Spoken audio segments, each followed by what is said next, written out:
Tonight, the DuPont Company brings you Man Against the Mountain, starring Chester Morris on the Cavalcade of America. But first, here is Gane Whitman. Chemical science has provided in Antu, A-N-T-U, a better poison for the common brown rat. A few 10,000ths of an ounce will kill a rat. Rat poisons containing Antu are therefore more effective and easy to use. Your dealer has or can readily secure for you a reputable brand containing Antu, which gives good results as a bait or as a tracking poison. Bear in mind, of course, it is a poison, and pets and animals should be kept away from it. If you would like a free copy of a 12-page illustrated booklet, How to Get Rid of Rats, write to the DuPont Company, Department A, Wilmington, Delaware. Antu is one of the DuPont Company's better things for better living through chemistry.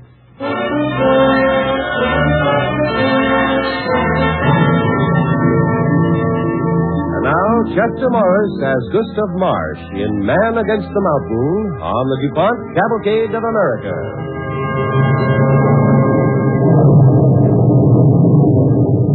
Did your husband go up on that mountain alone, Elizabeth? No, Aunt Hetty.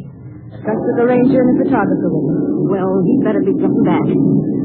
There's another one of those storms brewing up there. When Whitney's in that mood, it ain't safe. Aunt Hetty, you talk as though the mountain were alive. Mountains don't have moods. Whitney does. It's vicious, I tell you, Elizabeth. It ain't just a mountain. It's a devil. Killed my own husband. Caught him in an avalanche at a time of the year when there ain't avalanches.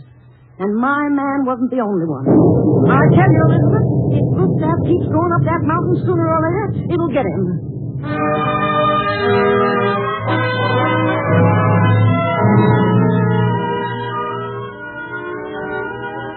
In the little village of Lone Pine, California, dusk comes unnaturally early, for directly to the west, rearing itself almost 15,000 feet against the sky, is the towering bulk of Mount Whitney, highest peak in the United States. Because of its avalanches and the fierce electrical storms which swept down from its peak to engulf them, the villagers of Lone Pine regarded Mount Whitney as a malignant force bent on their destruction. Then in August 1903, Gustav Marsh, a newcomer to Lone Pine who had no superstitious fear of the mountain, set out to conquer it. Elizabeth! Gus! Oh, Gus, I'm so glad you're back. Hello, darling. How are you? How's the baby? Fine.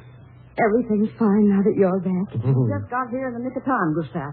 The storm's going to hit here any minute. Oh, we've been racing it all the way down. Tell me, Gus. I found what I was looking for. Oh, are you sure? Positive. Now we can go ahead and make that mountain earn its keep. What are you talking about, Gus? What am I always talking about? Mount Whitney. I'm going to put that mountain to work, Aunt Hetty. Don't talk like that, Gus. The mountain will kill you, for sure. Oh, well, maybe it will, Aunt Hetty. But if it kills me, there'll be others to push the job through.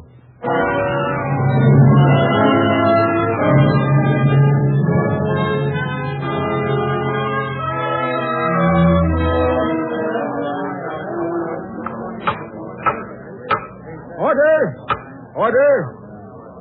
That's better. Now, I don't know the reason for this town meeting any more than you do. Gus Marsh asked me to call it, and Gus will have to do the explaining. Okay, Gus, it's all yours. Well, thanks, Bert. I didn't give you folks much notice about this meeting tonight. I couldn't. If we're going to do what I hope you'll agree to do, we'll have to start work right away. Now, what is it? What do you got in mind, guys? Well, I want to build a trail up the east slope of Mount Whitney. A trail up the east slope? Yeah. How far up? All the way. That's impossible. Clear to the top. Nobody's ever reached the top from this side. Well, it can be done. You know, Ed Cross and Fred Spears will bear me out on that. They went along with me on this last trip. We climbed 13,000 feet, took pictures, drew maps, and found a way to reach the summit from the east slope. After you get up there, what good will it do Well, you? wait, now, I was coming to that. I want to put Mount Whitney to work. Useful work. You stayed up on that mountain too long, Gus. Make a mountain work. Wait a minute, boys. If we build a trail up the east slope, the kind of a trail I have in mind, one that can be traveled safely by men who aren't mountaineers, well, Mount Whitney will work for us. You mean it'll draw tourists? Yeah, it may. But I was thinking of scientists. Scientists? Sure. You know, Whitney's the highest spot in the United States. The best place in the country for scientists to study the atmosphere, observe the stars, and, well, carry on experiments. Can't you just see a long-haired college professor lugging a telescope up Mount Whitney? Well, he won't have to, my friend.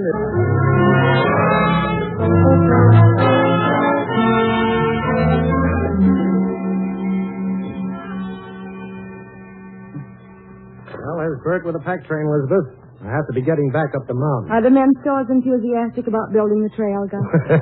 You'd think it was their idea. Oh, wonderful. Yeah, a few more days, a week at the most, and we should be at the top. Don't start boasting now, Gustav. Oh, you afraid the mountain will hear me, Aunt Hitty? The trail ain't finished yet. Well, don't be too sure. The men had only a few more 100 feet to go when I left them to come down here. There are still things can happen. Oh, Aunt Hitty, stop it. The mountain's been warning you ever since you started to work. That blizzard that come early and almost snowed you in. Then them rock slides out of nowhere. Men took sick mysteriously. Oh, that was the altitude. Running out of money. Oh, we've always managed to get more, a little at a time. I'm sure we've got enough now to see us through. You know, it seems to me you made a contribution to the work yourself, didn't you, Aunt Hitty? Well, I didn't want to be the only person in Lone Pine who held out. Oh, it's been wonderful the way everybody's helped. The women with their box socials and cake sales. Well, I'll be waiting for the news. Well, just keep watching the mountaintop. You going to signal for us? Sure, we've got huge bonfires ready, and I'm taking up fireworks for this trip. Dynamite, enough to blow the top off the mountain. Be careful somebody don't get blowed to kingdom come. I'll handle it myself. Oh, Gus, be careful. Oh, don't worry, I will. But when that trail's finished, everybody in Lone Pine and up and down Owens Valley is going to know we made it. The dynamite may start an avalanche. We'll be on top. I know. You're certainly doing your best to scare me, Aunt Hitty. It ain't that, Gus. It's just that I know that mountain, and there ain't any man has set himself against that mountain yet and come off a winner. Hey, Gus! It's time you were starting. I'll be right with you. Goodbye, Elizabeth. Take care of yourself, and don't let Aunt Hitty frighten you. I'll try not to, Gus. And do be careful. Sure.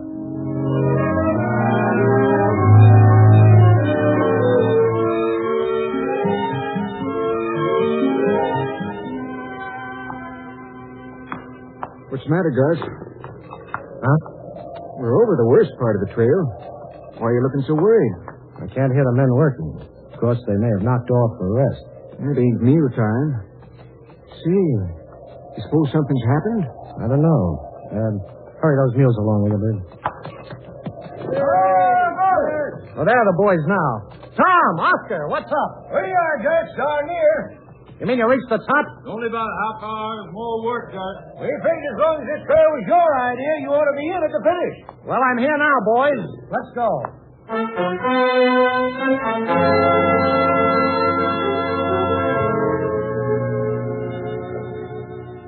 Well, boys, the trail's finished. Thanks for waiting for me. Gives me kind of a queer feeling in my stomach. Yeah, me too. I don't feel like cheering, but instead I feel like crying. Not me. Let's get on with the celebration, Gus. Yeah, just as soon as we plant the flag, Bert. Flag? Sure. You know any better place to fly the flag than from the top of the United States?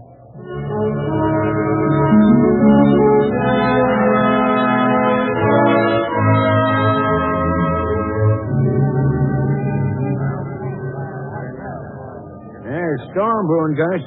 We want to signal folks down in Lone Pine. We better hurry up. All right, get the rockets ready, boys, and the dynamite. We're all set, ready to touch off. Bonfire's all lighted. Boy, look at that big pine burn, will you? Folks down below think Whitney turned into a volcano. Hurry up. Storm's coming quicker than we thought. Look at that lightning. Trying to compete with our fireworks, huh? And with our dynamite. All right, boys, set off the rockets and the powder. Okay. Here we go. Can't tell which is thunder and which is dynamite. Well, that was thunder, all right. Gotta get back to camp, boys. This is a battle. Sure. That goes struck the top of the mountain. Are you all right, boys? Moving over to the west of us now. Worst is over. Yeah. Hey, look. Laying on the ground. Yeah. Who is it? First service. Come on, let's see what's the matter. Wait, I'll see if... Dead? Yeah. Poor bird. Must have been killed instantly. Man against the mountain. And we thought we won. I'll make a stretcher, boys, and we'll carry him down the new trail.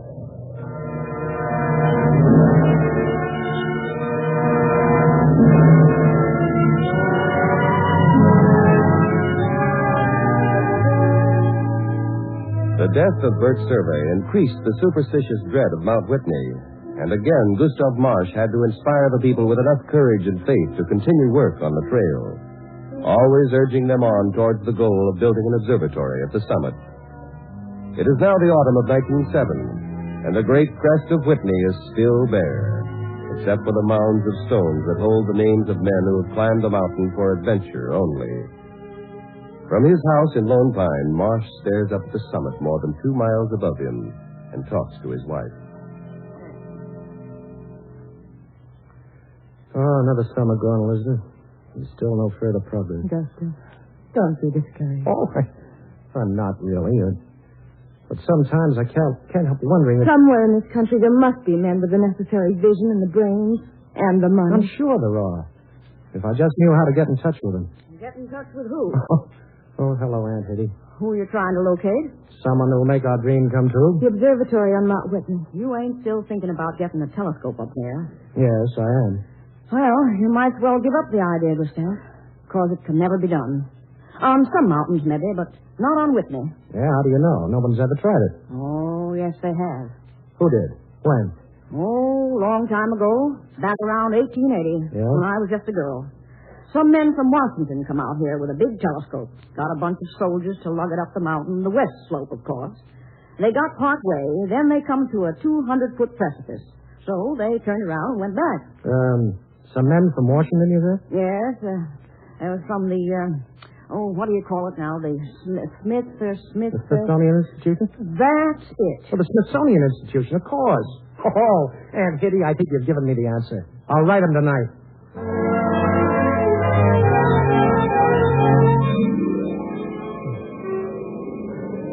Well, gentlemen, I hope you feel repaid for your climb. You say the summit is always clear of snow like this, Mr. Marsh? Yes, year-round, Dr. Abbott. Amazing. At almost 15,000 feet. Well, you see, the wind keeps it swept bare, even in the dead of winter. You don't think the wind would blow the observatory right off, do you? Well, don't worry, sir. We guarantee to anchor it firmly to the mountain if the Smithsonian ever decided to build one here. There's no if about it, my friend. The matter's already been decided. And, what's your decision? My colleagues and I are strongly impressed with what we found here, Mr. Marsh. There's no doubt about it. This mountaintop offers unique conditions for scientific observation and research. You couldn't duplicate them anywhere. We're sending our findings on to Washington as soon as we get on to Earth again. Recommending that the Smithsonian Institution ask for funds for the building of an astronomical station on the summit of Mount Whitney. Well, that's wonderful, Dr. Abbott. Immediately after that, we'll have plans drawn up and to see about getting bids from builders. Well, I can tell you right now, sir, that whatever anyone else may bid, I'll underbid him. You're eager for the contract, aren't you, Mr. Well, I started this, Dr. Abbott, and I'd like to finish it. If it's the last thing I ever do, I want the job of building the observatory here on Whitney. You realize the difficulties, I'm sure. Well, I ought to. I've been up and down this trail more than any other living man, I guess. An astronomical station is no ordinary structure, Mr. Marsh. It'll mean transporting tons of steel and glass and cement up 15,000 feet by muleback. In the condition the trail's in now, I'd say that was impossible. I agree with you, Professor, but the trail can be repaired. I'll guarantee it. There's one more stipulation, Mr. Marsh, perhaps the most important of all, the matter of time. Yeah? The observatory must be completed and ready for use by September 1st of next year. September 1st? Not a day later. There are conditions which still will exist on that date, you see, astronomical conditions, which won't occur again for another 13 years. Now, we'll want to take advantage of them to make observations from here. I understand. If you could meet that deadline... I can, sir. You sound very confident, Mr. Marsh. Well, when a man wants something as much as I wanted this, he has to try. I'll have the station ready, gentlemen, by September 1st of next year.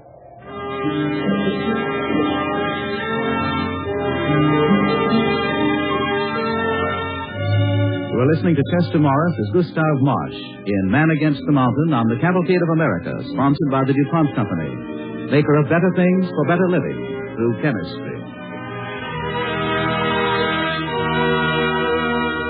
The people of Lone Pine, California were afraid of Mount Whitney until Gustav Marsh overcame their superstitions and persuaded them to build with their own hands a trail up the hitherto unscaled eastern slope of the mountain. With the trail completed, Gustav was forced to mark time for 3 years until the representatives of the Smithsonian Institution traveled out to Mount Whitney and inspected the site on which he proposed to build an observatory.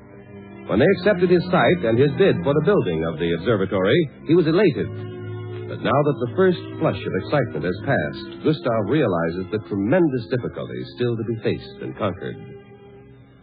Oh, I guess I was crazy, Elizabeth, to say I could do it. You've got a year. Yeah, I've got exactly 2 months. Till next September. 2 working months. It'll be next July before we can tackle the trail up there above Timberline.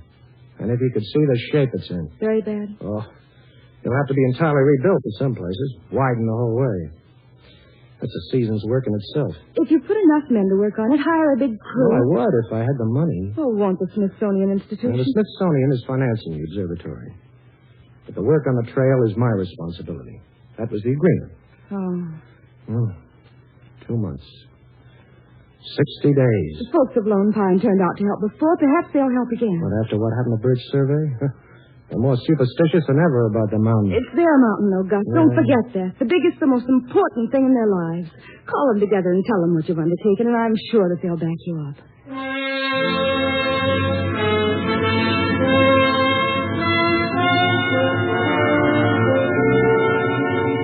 Elizabeth Marsh was right. When Gustav took his problem to the people of Lone Pine, they backed him again, and the work began. But just as before, the mountain was against them. Avalanches, snowdrifts, fatiguing altitudes, snow blindness. All nature seemed united in an effort to defeat Gustav Marsh in his battle against the mountain. Then, on August 15th, 1909, with the trail completed and the astronomical station half erected, Mount Whitney struck its final crushing blow. Hey, there's a storm coming. It's going to be a beaut, too. Look at that lightning. All right, boys, grab those tools and get the shelter. Scared or nothing. I'm getting down off this mountain. Me, too. After what happened to Bird's survey, you don't catch me staying here. Hey, wait a minute. You're not all of you leaving. You bet we are. Hitting the trail. That's true. Yeah, we know when we're let, Gus, even if you don't. We ain't coming back either. Now, this storm won't last long, boys. It'll all be over in a few minutes. All over for who? Yeah, who's going to be the victim this time, eh? Not me, Black Eye. Not if I can help it. No, me. Come on. Let's get out of here. Come back here. You can't quit like this. There's a job to be done, and precious little time to do it in. Oh, no, we're going out of here. You hear me? We've only got a couple of weeks left. We need every man, every pair of hands. I can't finish it alone, boys. You know that. Come back here. Come back. It was your idea. You finish it.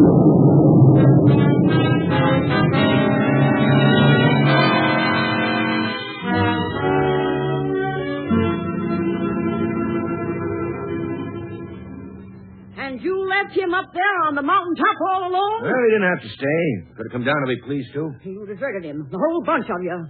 When he needed you most. You cowards. You ought to be ashamed of yourselves. That storm was aiming at us both barrels, Aunt Hitty. Man, he's got his own life to think of after all. You know how the mountain can act. It's how you act that matters. How you stand up to it. Yeah, but we... If that job ain't done up there, if that observatory ain't finished 2 weeks from now, you realize what's going to mean? Well, all right. It ain't just Gustav Marsh who rules out. It's all of us. Every man, woman, and child in this town. Putting that trail up there, having a hand in building that observatory, is the biggest thing Lone Pine has ever done. And you're doing your best to spoil that chance.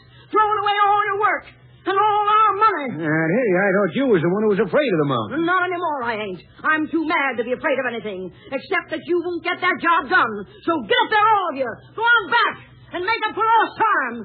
If it ain't already too late.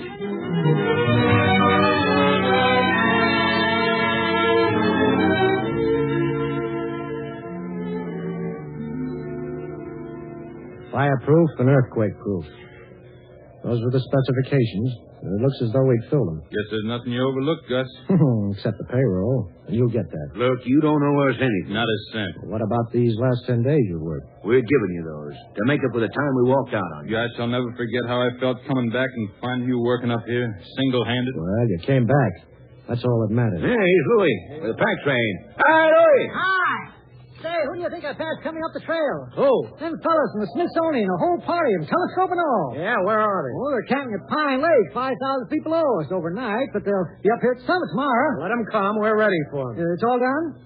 Yeah. The Mount Whitney station is finished. And 24 hours ahead of time, too.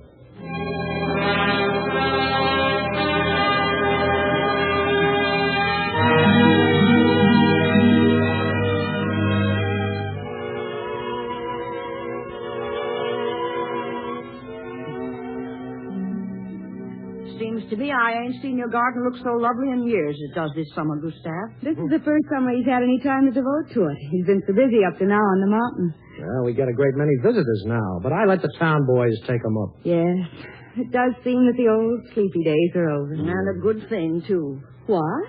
Oh, time this valley did wake up, become a part of the world. We've got something to offer nobody else has got, and we ought to realize it. The mountain? Of course. I don't mean just for scientists who are carrying on experiments, but for plain folks and the others who've come here. Folks who want to climb and hunt and fish.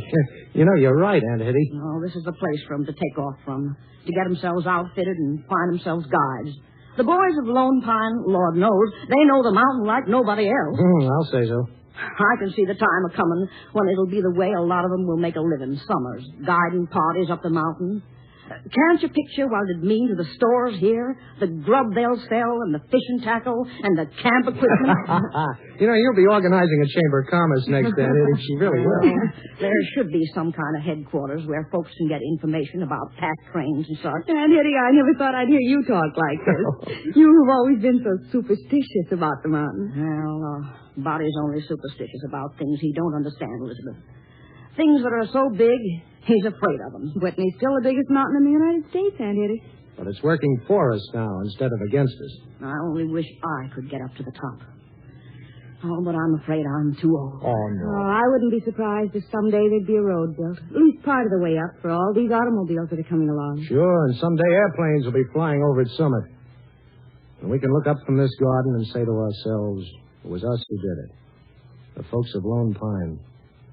You know, we conquered the mountain.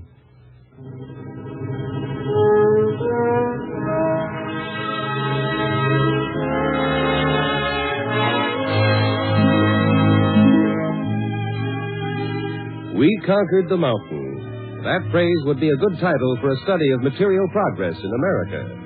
Americans like Gustav Marsh, men who see more than what is directly before their eyes, have always been somehow able to make their visions over into actuality, ahead of time and beyond expectation. Often, like Marsh, these men have needed the cooperation of their communities, and then they have proved their gift for firing the people with some degree of their own enthusiasm. This is due partly to the kind of people they have had to deal with. Americans who are daring and venturesome, strong and hardworking, generous, and above all, community-minded. From such qualities come observatories and steel mills, and laboratories and community chests, ahead of time and ahead of the rest of the world.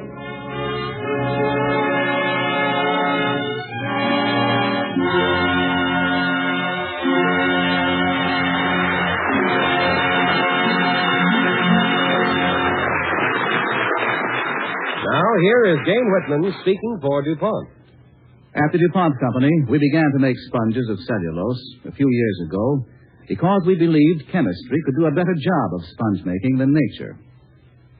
DuPont chemical sponges drink up plenty of water, live a long, hard life, absorb many times their dry weight, and still float.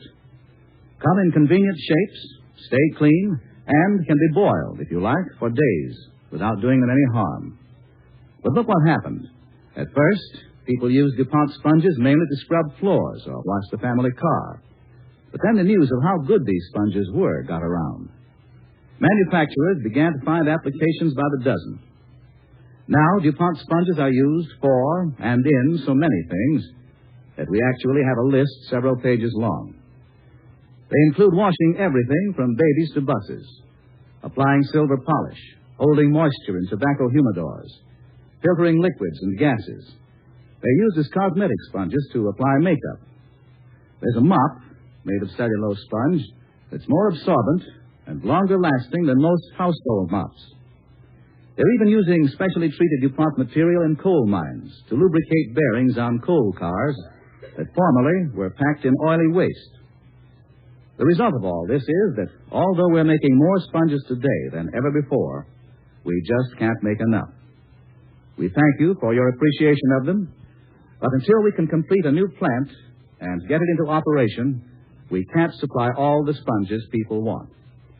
These many uses which manufacturers have found for DuPont sponges illustrate an even more important point of our American competitive system. Just give an American businessman something to work with. Set his imagination free, give him a chance to make a fair profit, turn him loose, and he'll do the rest. He'll come up with something of greater service to enough people so that they'll want it. DuPont cellulose sponges, depending on size and texture, sell for from 20 cents to $1.50. They are a product of chemical science, the chemistry that brings you the DuPont Company's better things for better living through chemistry.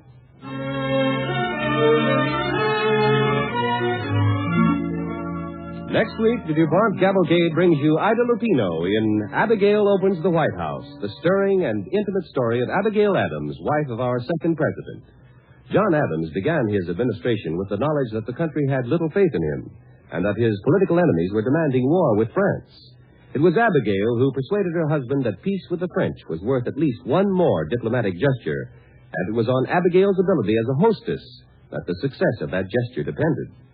Be sure and listen next Monday to Abigail Opens the White House, the story of Abigail Adams, starring Ida Lupino on the Cavalcade of America.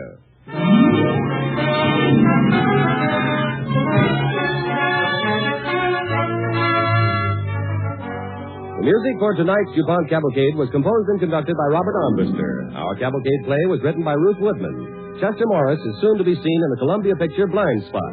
In the cast with Chester Morris were Martha Wentworth as Aunt Hitty, Virginia Gregg as Elizabeth, Bill Johnstone as Tom, and Barney Phillips as Oscar. This is John Easton inviting you to listen next week to Ida Lupino in Abigail Opens the White House on the Cavalcade of America, brought to you by the DuPont Company of Wilmington, Delaware.